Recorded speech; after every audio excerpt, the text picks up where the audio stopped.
Hello, today I'm going to talk about how I make my choices on what gear to take with me on a destination landscape photography trip. From cameras, to lenses, to tripods, what am I thinking about when I make those choices? So let's dive in.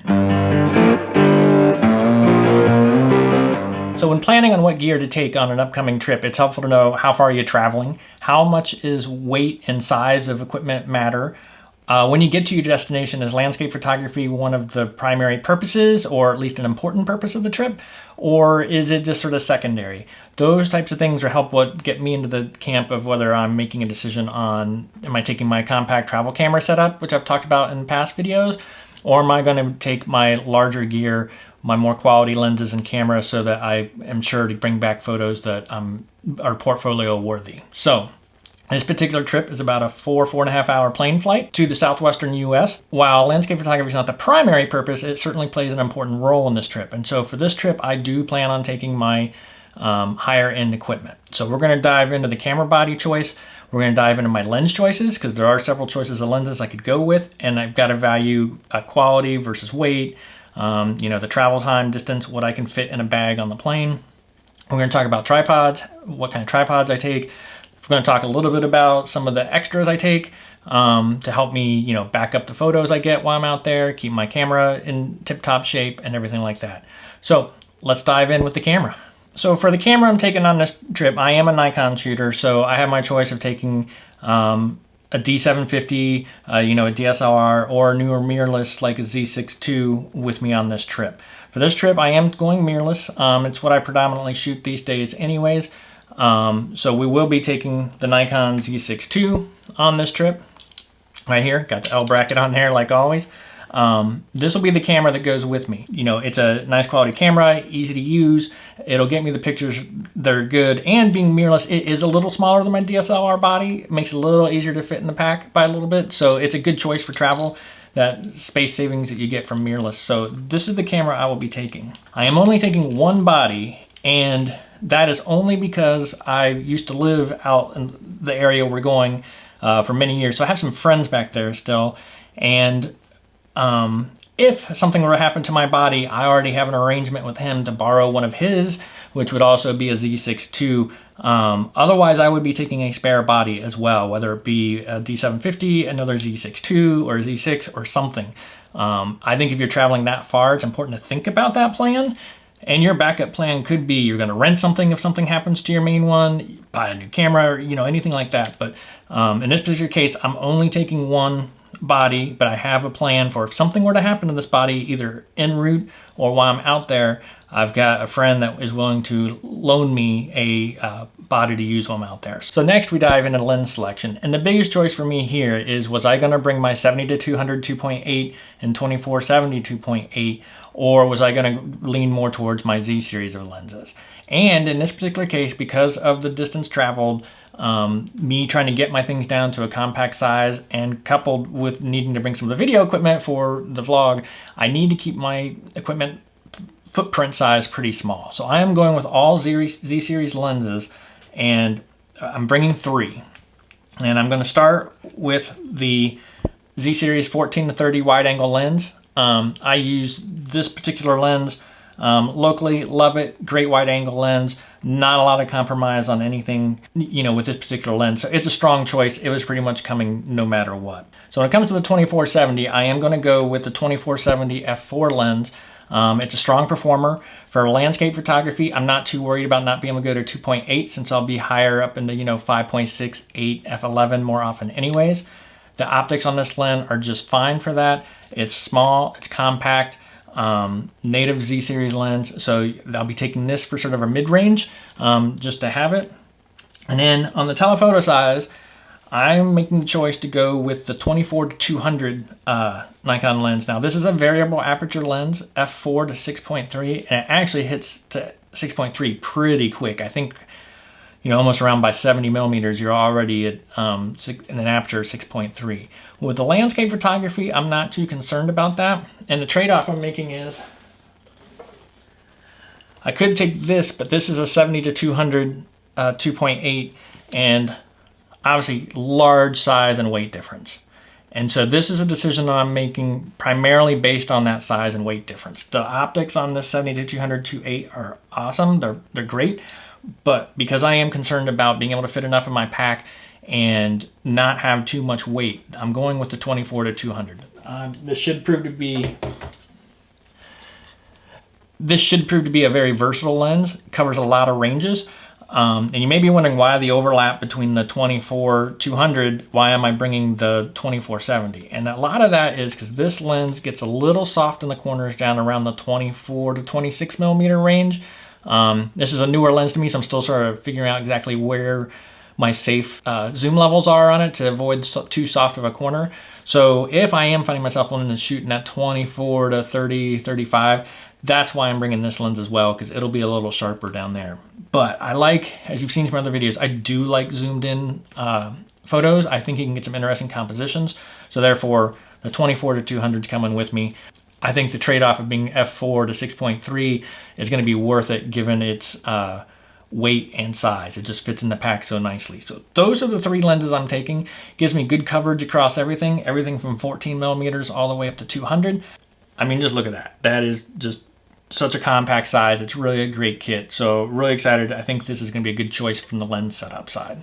And then next up, you know, we've covered camera, we've covered lenses, and the next staple that's important to any landscape photographer is the tripod. Well, what I am taking on this is a FLM CP30-S4, the Mark II version.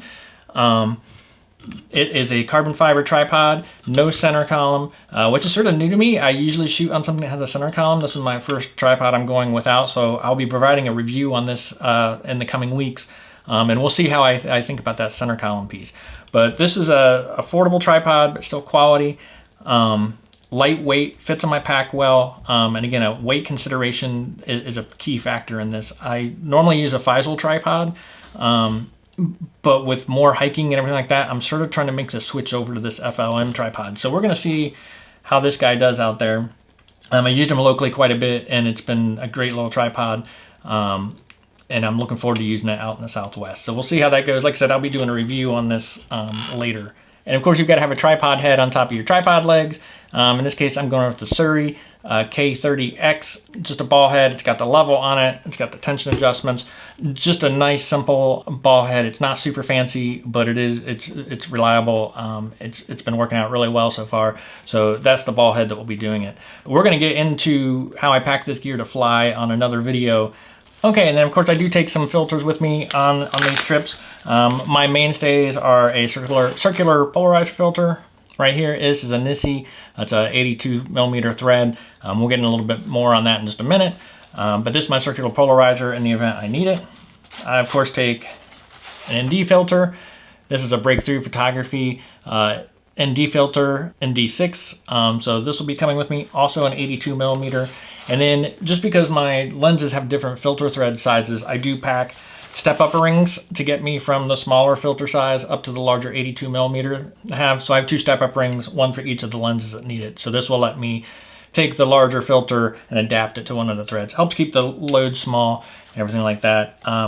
These step-up rings are Sensei Pro, brass ones, supposed to help minimize binding between the filters, but I always have terrible luck with that. So with my filters getting stuck or like that, and then they're sometimes difficult to get apart. Common problems with screw-on filters.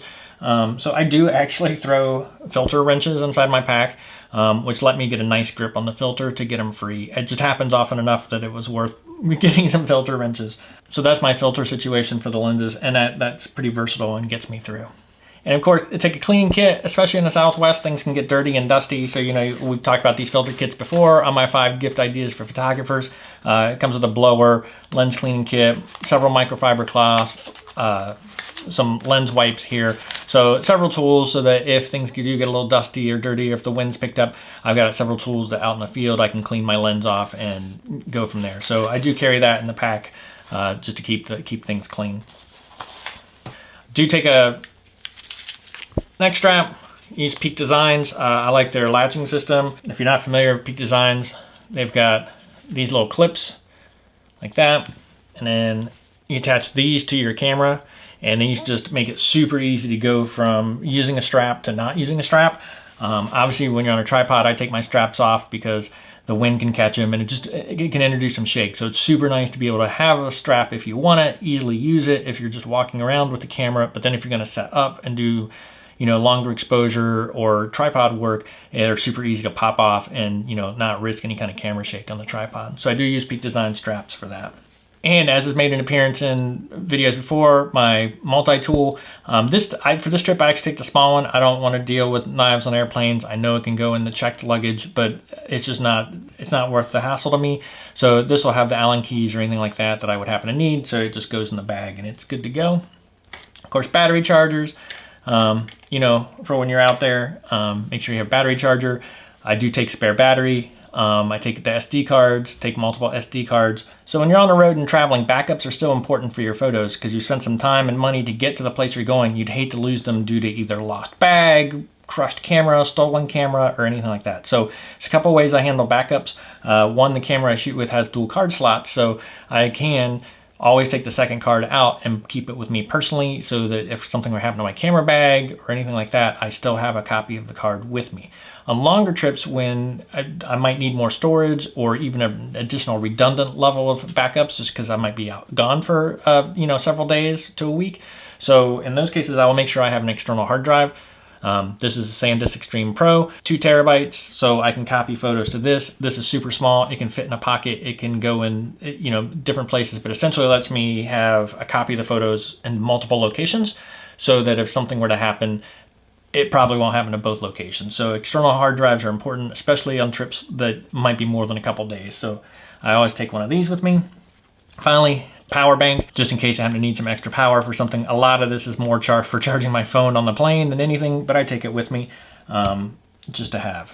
And for the longer trips, I typically do take a laptop just so I can do some photo editing out there. It can act as another place to back up the photos too. So I will be taking a laptop as well, just so I have that available to do photo edits, you know, during the course of the trip. And that covers most of the photography gear, but there is another set on this trip that I bring, and this is coming for a couple of reasons. This is my drone. I use a Mavic 2 Pro, and what I have is I have it in this special hard case, which I find makes it pretty versatile to be able to give me flexibility as to where it's stored in the camera bag. If I need a little more room in the camera cube, I can usually have it because I can put this in a different compartment in the backpack. If push came to shove, I could hand this off to, you know, a family member to fly with, something like that. So it's a semi-hard shell case. The Mavic 2 Pro fits in here just perfectly with the props on. You know, I can even keep my camera cover on and things like that. So I will be bringing the Mavic 2 Pro, and then similarly, I've got a controller here. You've got the controller case for it, similar to the drone case. It actually lets you store it with the sticks in place. Sort of cool. You know, got the cable packed in here too. So again, it's hard shelled and it's separate, and I like it because of the flexibility. This fits all in my camera bag, so we'll take a look at the bag in just a second, but I have my camera cube, which is where the lenses and camera and everything goes, and then I tend to shove these in the top, but they're still protected because they're individual cases. And like I said, it just gives me a little more flexibility depending on what I'm doing. So of course, all this gear has to fit into something. And so the camera bag I use for the landscape photography and travel trips like this is a Shimoda Design Explorer version 2. It's a great little bag. It is FAA approved, so I can bring the gear into the cabin with me. This bag, you know, fits those size requirements and recommendations. I'm not going to dive into super specifics on the layout of this. We will do a review on this bag after I've used it for a while longer. For now, let's just say all of this gear will fit inside of it or on it. I do strap the tripod to the outside for travel like this, but the camera, lenses, the drone, all of it will fit, including the laptop. So this is the bag I'll be using, you know, to travel with. Again, we'll do a more in-depth review on that. And on that note, in a future video, I will talk about flying with camera gear, where we'll talk about how I pack this up stuff for safety, how I handle batteries, just to make sure I don't have any problems at the gate. You know, just little tips and tricks to make it a little easier to get through. It can be stressful flying with camera equipment. So I just got a couple things I do to try to make sure it goes as smoothly as possible. So that'll be in a future video as well. So I hope you found this video helpful. Some of the things I think about when I'm determining what gear to take with me on a trip, especially a more extended trip. Like I said, we'll follow back up and comment on what went well, what didn't with some of these choices. Hopefully I've made solid choices all the way around, but sometimes it's nice to see it on the flip side. And what did I think? What did I make the right choices, or would I have done something differently? So we'll probably do a follow-up on that as well in the future. I hope you found today's video useful in seeing how I make decisions on what to pack for an upcoming trip. If you did find it useful, please hit that like button. And if you want to see more landscape photography tips, tricks, behind the scenes, and things in the future, be sure to hit the subscribe button. It's much appreciated, and I really appreciate you watching. Thank you.